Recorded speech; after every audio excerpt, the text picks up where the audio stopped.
दोस्तों नमस्कार, सत श्री अकाल, आदाब। मैं जसविंदर धनी एक बार फिर से जसविंदर धनी लाइव चैनल में आप सभी का स्वागत करता हूं।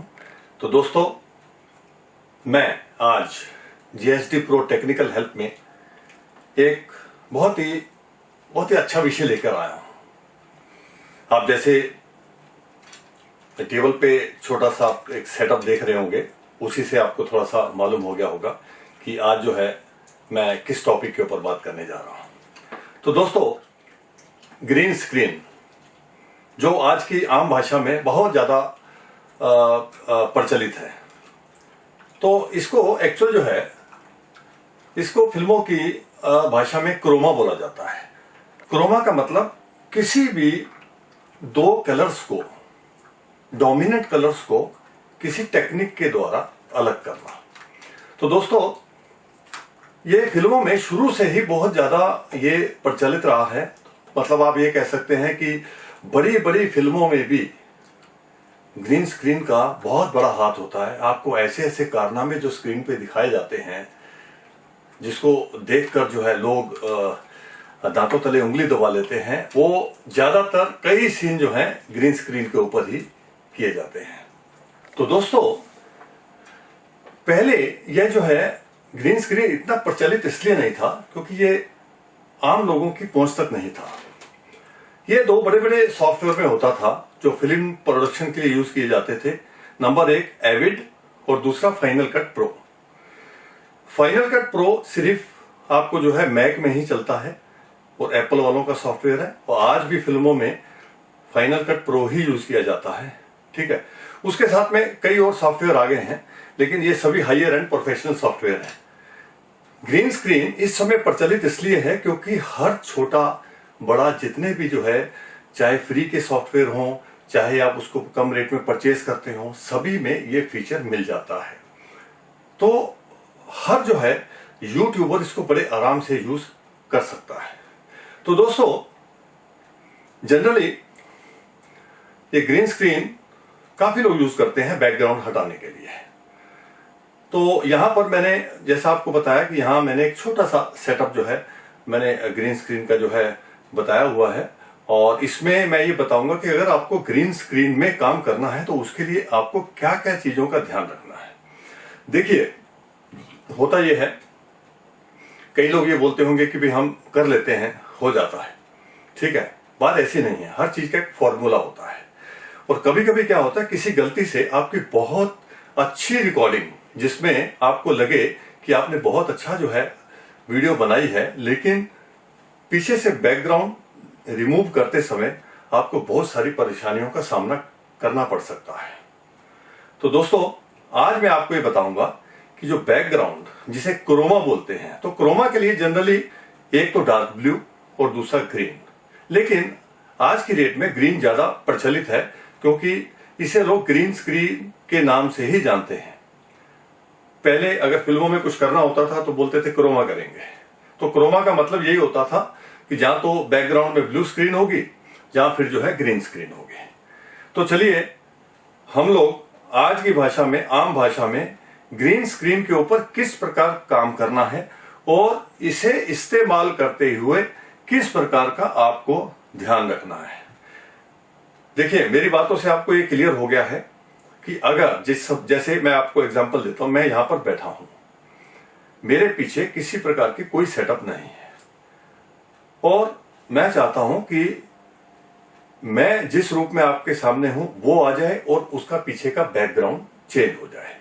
तो ऐसे समय में क्या किया जाता है कि पीछे ग्रीन स्क्रीन लगा दी जाती है, और सॉफ्टवेयर में जाके उस ग्रीन स्क्रीन को हटा के आप किसी प्रकार का बैकग्राउंड भी उसके पीछे आप लगा सकते हैं। लेकिन उसके लिए आपको कुछ खास चीजों का आपको ध्यान देना होगा। सबसे पहले मैं आपको बताऊं, कई बार आपने देखा होगा कि कोई न्यूज रीडर या कोई भी व्यक्ति आपको जब स्क्रीन पे नजर आता है तो ऐसा लगता है कि उसके पीछे की जो बैकग्राउंड है एकदम रियल है। इसका मतलब उन्होंने बहुत ही परफेक्टली ग्रीन स्क्रीन का काम किया होता है। कभी कभी आप कुछ छोटे मोटे चैनलों में या छोटी मोटी वीडियोस में देखते हैं तो आपको देखने के बाद में ऐसा लगता है कि जो व्यक्ति वहां पर बोल रहा है कैमरे के सामने, उसके आसपास कहीं ना कहीं पर ऐसा लग रहा है कि कुछ ना कुछ कलर में कुछ चल रहा है। तो वो चीज क्या होती है कि आपकी ग्रीन स्क्रीन में कहीं ना कहीं जो कमी रह जाती है उसके कारण वो चीज दिखती है। और मतलब कई लोग ये बोलते हैं कि भाई आप ग्रीन कपड़ा भी ले सकते हैं, लेकिन होता यह है कि अगर आपने आम कपड़ा लिया, एग्जाम्पल आपने कॉटन का कोई कपड़ा लिया, तो आप जिस समय लाइट डालेंगे तो उसमें हल्की सी सलवटें दिखेंगी, तो उसमें बैकग्राउंड रिमूव करना बहुत मुश्किल हो जाएगा। जो ग्रीन स्क्रीन का कपड़ा होता है वो स्ट्रेचेबल होता है, अगर जब उसको स्ट्रेच करते हैं तो उसमें किसी प्रकार की सलवटें नहीं आती हैं। तो ये ग्रीन स्क्रीन के कपड़े की जो है खासियत होती है। तो दोस्तों, सबसे पहले जैसे मैंने बताया कि आपके पास ग्रीन स्क्रीन होनी चाहिए, साइज उतना होना चाहिए जितना साइज आप बैकग्राउंड में लेना चाहते हैं। अब यहां पर बात यह आती है कि जब आप आम यूट्यूब का काम करते हैं, किसी बाहर जगह पे आप करते हैं, यहां पर ग्रीन स्क्रीन से आपको जो है बैकग्राउंड कट नहीं करना, तो आपको लाइटिंग का उतनी चिंता नहीं होती। आप अगर सीधी लाइटिंग भी डालते हैं, जैसे आपने मेरे ऊपर एक लाइट डाली, क्योंकि मेरे से बैकग्राउंड बहुत दूर है, तो मेरे चेहरे के ऊपर जितनी लाइट पड़ेगी वो लाइट वहां पर कैमरे में या स्मार्टफोन में आपके दिखाई देगी। अब फर्ज करें मैं किसी दीवार के सामने खड़ा हूं, तो उस समय ये लाइट डालने से आपको परेशानी ये हो जाएगी कि मेरी परछाई भी पीछे दिखनी शुरू हो जाएगी। तो यहीं पर ये चीज ऐसा आती है कि जैसे आप ग्रीन स्क्रीन पीछे आप लगाते हैं तो सिंगल लाइट में आपका काम नहीं चलेगा। आज इसका एक फॉर्मूला होता है, तो मैं दोस्तों आपको फॉर्मूला बताता हूं। जब भी आप ग्रीन स्क्रीन पे काम करते हैं तो उसका एक लाइटिंग का फॉर्मूला है, उसमें 3 लाइटों का इस्तेमाल किया जाता है। जैसा आप देख रहे होंगे, ये छोटा सा ग्रीन स्क्रीन का सेटअप है, ठीक है। यहां पर आपको सिंबॉलिक 3 स्टैंड लगे हुए दिख रहे हैं आपको। तो जैसे मैंने बताया कि 3 लाइट का जो फॉर्मूला ग्रीन स्क्रीन के लिए यूज किया जाता है। पहली लाइट जो मेन लाइट होती है उसको की लाइट बोला जाता है, और दूसरी लाइट उसको फिल लाइट बोला जाता है, और तीसरी लाइट को हेडलाइट बोल सकते हैं, हेयर लाइट बोल सकते हैं, या फिर उसको बैक लाइट बोल सकते हैं। तो इस प्रकार से ग्रीन स्क्रीन के लिए 3 लाइट्स फॉर्मूला होता है। जैसे मैंने बताया ये है की लाइट, यहां पर देखिए ये पीछे ग्रीन स्क्रीन लगी हुई है, ये की लाइट है। की लाइट मेरा मेन सोर्स है, की लाइट आपका लाइटिंग का मेन सोर्स है। जो मेन लाइट ऑब्जेक्ट के ऊपर, यहां पर जो ऑब्जेक्ट है, समझिए यहां पर ऑब्जेक्ट रखा हुआ है, तो वहां पर जिसको बोलते हैं, अब मैं ऑब्जेक्ट भी क्या करता हूं कि चलिए मैंने रिमोट रख दिया यहां पर, तो आपको समझ आए कि भाई ये ऑब्जेक्ट है, ये ऑब्जेक्ट है। अब जो मेन की लाइट होगी, ये की लाइट इसके ऊपर पूरे तरीके से इसके ऊपर पड़ेगी जो है, तो आपकी लाइटिंग इसने कवर कर दी जो है। अब सेकंड फार्मूले से जो सेकंड उसका फार्मूले का सेकंड पार्ट है फिल लाइट, यानी कि अगर मेरे ऊपर की लाइट यहां से पड़ी है, जो मेन लाइट है, यहां जैसे मैंने ये बताया ये ऑब्जेक्ट को पड़ रही है, ये लाइट वहां से आके मैं ऑब्जेक्ट हूं, मेरे ऊपर पड़ी, तो उसने जितना मेरा हिस्सा ग्लो करना था, जितने लाइट देनी थी उसको लाइट दे दी है, ठीक है। ये लाइट देने के बाद में भी क्या होता है कि कहीं ना कहीं पर, जहां आंखों के घेरे के पास या कहीं पर हल्का सा एक डार्कनेस रह जाती है। तो जो सेकेंड लाइट होती है फिल लाइट, फिल लाइट अपने आप में ही ये बताती है कि वो जहां पर लाइट की कमी हुई है उसको फिल करने के लिए है। तो जैसे मैंने यहां पर बताया, फॉर्मूले के हिसाब से सेकेंड लाइट है फिल लाइट, यानी कि की लाइट इधर से आई, मैं ऑब्जेक्ट हूं, इधर से की लाइट आई, जैसे ये इधर से इधर जा रही है, उसके बाद में सेकेंड जो लाइट लगाई गई उसकी इंटेंसिटी की लाइट से कम होगी। समझिए ये लाइट आपकी 1000 है, 1000 वाट है, एग्जांपल ले रहा हूं मैं, 1000 वाट है, तो ये डेफिनेटली उसकी आधी हो गई है वाले, ये 500 हो गई, 500 वाट हो गई आपकी, ठीक है। तो ये दोनों ने, की लाइट ने मेन काम किया मेरे ऊपर लाइट डालने का, फिर लाइट ने एक तो जो है, जो मेरे इधर जो डार्कनेस थी उसको ठीक किया, उसके बाद में जो इस लाइट के द्वारा पीछे जो परछाई बनी थी उसको भी कट कर दिया उसने। तो यहां पर दोनों लाइट बैलेंस हो गए। अब आती है तीसरी लाइट। दोस्तों जो तीसरी लाइट है, तीसरी लाइट हेडलाइट, हेयर लाइट या जो बैक लाइट है, इसके 3 नाम है, किसी भी नाम से आपको आप बोल सकते हैं इसको। जो है ये लाइट शुरू होती है ये साइड से, जिस साइड पे की लाइट होती है, ठीक है। और जैसे मैंने इसका बताया है, ये किसी ना किसी बूम पोल के ऊपर इस प्रकार से लाइटिंग जो है लगी होती है, जिसको एडजस्ट कर सकते हैं।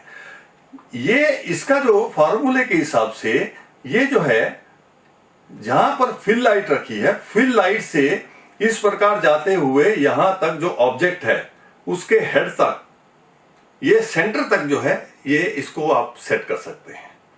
यानी कि स्क्रीन का जो सेंटर है वहां तक ये लाइट जो आपकी फिल लाइट है, उधर से सेंटर से लेके यहां तक की इसकी मूवमेंट हो सकती है। इसको कहीं भी सेट किया जा सकता है ऑब्जेक्ट के हिसाब से। अगर वहां से जो पीछे की पीछे परछाई आई है, जो पीछे परछाई आ रही है, जो थोड़ा बहुत शैडो बचा हुआ है, ये उसको जो है कट करेगी। और कुछ लोग इसको इस प्रकार से यूज करते हैं कि हेयर के ऊपर आपने देखा होगा कि बहुत बार जो है किसी की भी अगर आप वीडियो देखते हैं, उसके बालों में एक हल्की सी जो है आपको एक ग्लो दिखता है, वो हेयर लाइट या हेडलाइट के कारण ही होता है, ठीक है।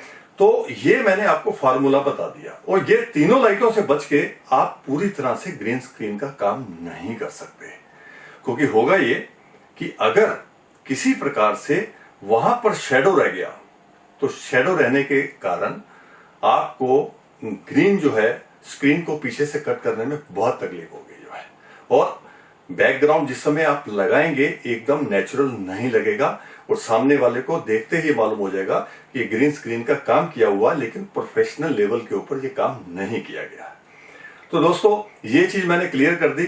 ग्रीन स्क्रीन के साथ में 3 लाइटों का फार्मूला। आपकी जो तीनों लाइट हैं, तीनों लाइट में से जो मेन लाइट है, मेन लाइट जितनी पावर की होगी उससे आधी पावर की आपकी जो है फिल लाइट हो सकती है, ठीक है, और आपकी हेडलाइट हो सकती है, ठीक है। तो यहां पर ये चीज मैंने आपको क्लियर कर दी।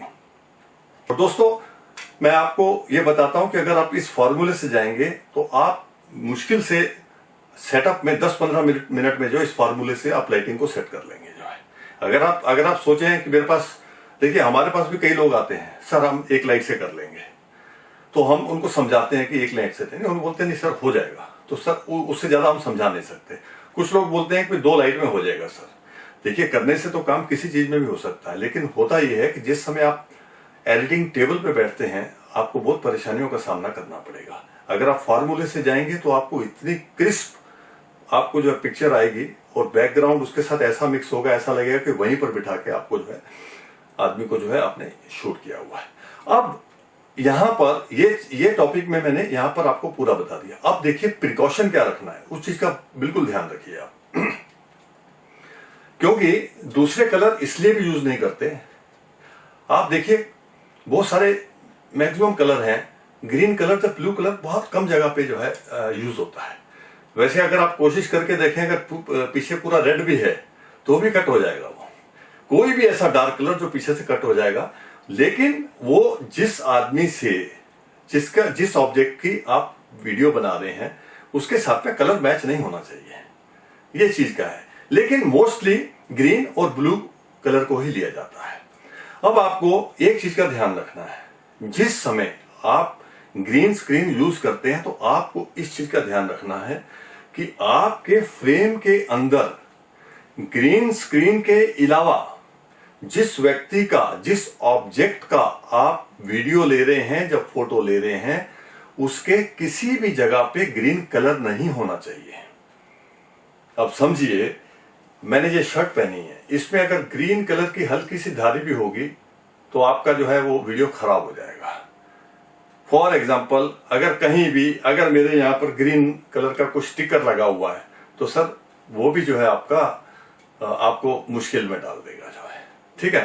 तो आपको इस चीज का ध्यान रखना है कि ग्रीन स्क्रीन पे काम करते हुए जिस ऑब्जेक्ट को आप शूट कर रहे हैं वहां पर कहीं भी नाम मात्र के लिए भी ग्रीन कलर नहीं होना चाहिए। तो आपका एकदम ग्रीन स्क्रीन का काम आपका परफेक्ट हो जाएगा। तो मुझे लगता है दोस्तों इतने से समय में मैं एक छोटी सी आपको सेटअप में मैंने जिसको बोलते हैं कि पूरा का पूरा आपको समझा दिया है। तो दोस्तों इस टॉपिक के साथ में मैं आप सभी से विदा लेता हूं। वो आप मेरे साथ में इस वीडियो में इतनी देर तक बने रहे, आपका बहुत बहुत शुक्रिया, बहुत बहुत धन्यवाद। अगले किसी टॉपिक को लेकर, बहुत ही रोचक टॉपिक को लेकर मैं आपके सामने हाजिर हो जाऊंगा। तब तक के लिए मैं आपसे विदा चाहता हूं। धन्यवाद।